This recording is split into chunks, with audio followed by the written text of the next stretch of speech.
धर्मपुरी नर्मदा घाटी के डूब प्रभावितों ने शुक्रवार को ट्रैक्टर रैली निकालते हुए मांगों को पूरा करने की गुहार लगाई। ट्रैक्टर रैली के माध्यम से प्रभावितों ने विभिन्न स्थलों पर पहुंचकर सभाएं की, जिसमें मांगों को लेकर आवाज बुलंद की गई। दोपहर के समय सेंचुरी के मजदूर तथा नर्मदा बचाओ आंदोलन के बैनर तले धर्मपुरी बस स्टैंड में नर्मदा बचाओ आंदोलन के कार्यकर्ता, सैकड़ों की तादाद में नर्मदा घाटी के किसान, मजदूर और मछुआरे ट्रैक्टरों पर सवार होकर रैली के रूप में निकले। रैली बड़वानी से शुरू होकर ठीकरी खलघाट होते हुए धर्मपुरी पहुंची। धर्मपुरी से निसरपुर के लिए निकली। इसके बाद रैली आगे बढ़ी। यहां से ट्रैक्टर रैली धर्मपुरी पहुंची, जहां सभा रखी गई। डूब प्रभावितों की मांगें पूरी करने को लेकर मांग बुलंद की गई।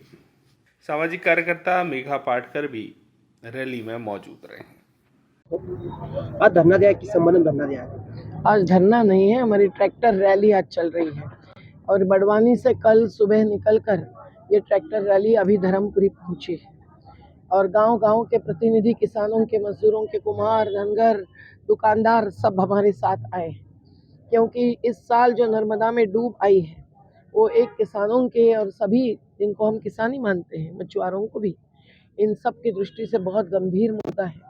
धर्मपुरी का ही उदाहरण ले ले, 1387 मकान, दुकानों का भू अधिग्रहण हुआ, मतलब वो सरकार के नाम पर चढ़ गए और बाद में केवल 88 परिवारों को डूब में माना, बाकी सबको डूब के बाहर घोषित किया। ये अकेले धर्मपुरी की बात नहीं है, पूरे निमाड़ के और क्षेत्र के 15,946 परिवारों को डूब के बाहर बताया।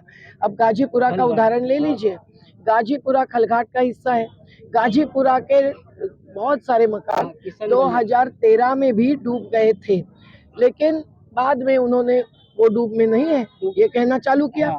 हमने हर बार आयुक्त के सामने, भोपाल में, इंदौर में, हर बार ये मुद्दा उठाया और गाजीपुरा के जिन लोगों को, जैसे ये किशन पिता गलिया है, मुआवजा दिया, मतलब इनका घर तो छीन लिया, अब उसके बदले निगरानी के वसाहत में, खल बुजुर्ग में उनको ये पट्टा दिया, लेकिन कागज पर दिया, प्रत्यक्ष नापती करके कब्जा दिया ही नहीं, वहाँ वसाहत बनी ही नहीं है।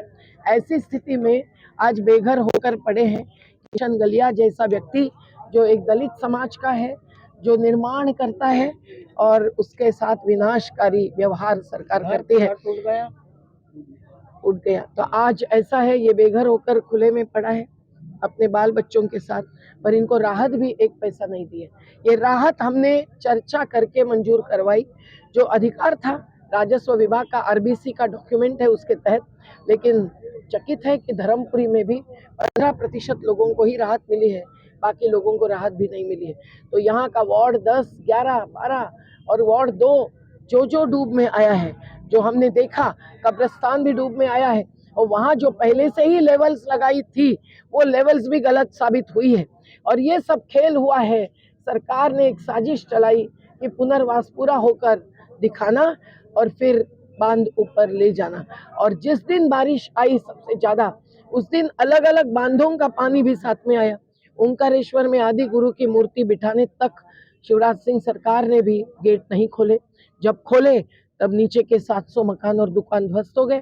सरदार सरोवर के गेट नहीं खोले समय पर, क्योंकि प्रधानमंत्री का जन्मदिन मनाने का प्लान था, और जब खोले तब नीचे भरूच और अंकलेश्वर के शहर, तीर्थ, खेत, उद्योग सब प्रभावित हो गए। तो ये जो हकीकत है एक बड़े बांध की, जिसमें 50,000 लोगों का पुनर्वास तो हमने ले लिया, पर जो बाकी थे उनके लिए जब हमारा संवाद और संघर्ष जारी था, तब आज हजारों का पुनर्वास अब बाकी है। ये साबित हुआ है और सरकार की पोल खोल हो गई है। तो हम लोग आज चेतावनी दे रहे हैं कि जिनको राहत नहीं मिली है उनको तत्काल राहत दी जाए, लेकिन नुकसान की पूरी भरपाई शिवराज सिंह जी ने अपने भाषण में खरगोन सभा के प्रॉमिस की थी, वो पूरी हक है, कानूनन मिलनी चाहिए। और उसके आगे जाकर सबका पुनर्वास पूरा होना चाहिए, वो कुम्हार हो कि धनगर हो कि मछुआरे हो। मछुआरों का संघ है 31 सोसाइटियों का जो प्रस्तावित है, लेकिन उसको आज तक पंजीयन नहीं दिया, जबकि राज्य सरकार का कर्तव्य है, हक है। महाराष्ट्र ने दिया है, नावड़ियाँ दी है, जाल दी है, गाड़ियाँ दी है महाराष्ट्र ने, और यहाँ कुछ भी नहीं दे रहे हैं।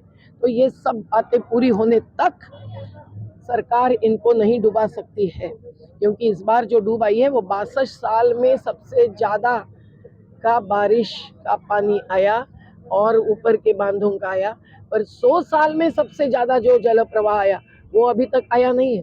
इसलिए इस साल की लेवल आपको अंतिम लेवल नहीं मानना चाहिए।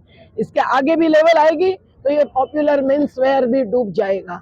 तो आज ये समझ लीजिए कि तब तक 122 मीटर पर सरदार सरोवर का जल स्तर रोक के रखना चाहिए। 138.68 मीटर बांध की ऊंचाई तक नहीं पहुंचा देना चाहिए, क्योंकि 2019 के सुप्रीम कोर्ट के फैसले से भी सरकार का ये कर्तव्य और जिम्मेदारी बनती है। जो राहत राशि मिलेगी नुकसान से कम मिलेगी, उसका क्या? राहत तो राहत ही है, उसकी राशि कम ही होती है, पर कई तहसील में ज्यादा मिली है। मुकेश भाई बताएंगे राहत में क्या खेल हुआ है, कुक्षी में कैसा मिला है और धर्मपुरी मनावर में क्यों कम मिली है। अच्छा, अभी सरकार लेकिन राहत अंतिम नहीं होती है, राहत तो तात्कालिक मदद होती है। हमने भी तो राहत दी, जो बिल्कुल ध्वस्त हुए थे उनको 1000 रुपए का किट हम दे पाए, और कितना देंगे, नावडा टोली तक। लेकिन वो क्या राहत ही है। पूरी भरपाई जो देनी चाहिए वो पंचनामा के आधार पर नुकसानी का बाजार मूल्य ध्यान में लेकर देनी चाहिए। ये कानूनन जिम्मेदारी है जो अभी तक पूरी नहीं कर। सरकार इस पर ध्यान नहीं दे रहा, अब आगे क्या प्रयास करेंगे? संघर्ष आगे बढ़ेगा, कानूनी और मैदानी दोनों। अब हम आज रणनीति थोड़ी जाहिर करेंगे। ये रैली कहाँ से कहाँ तक जाएगी? ये अभी निसरपुर तक जाएगी। बड़वानी से कल निकल के हुए अभी धर्मपुरी पहुंची है, खलघाट होकर टिकरी होकर, और आगे निसरपुर तक जाने वाले हैं। कहाँ के लोग शामिल हैं?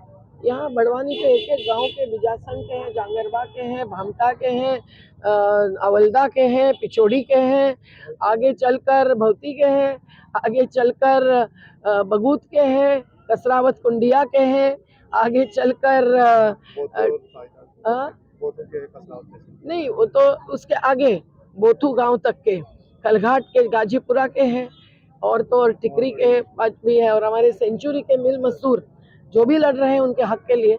अभी अभी हाई कोर्ट से हमने जीत ली है, और भी आगे जारी है हमारा हक का। हमारे मोहल्ले की लिस्ट बना ला है। गोलू मेवाड़ी की रिपोर्ट।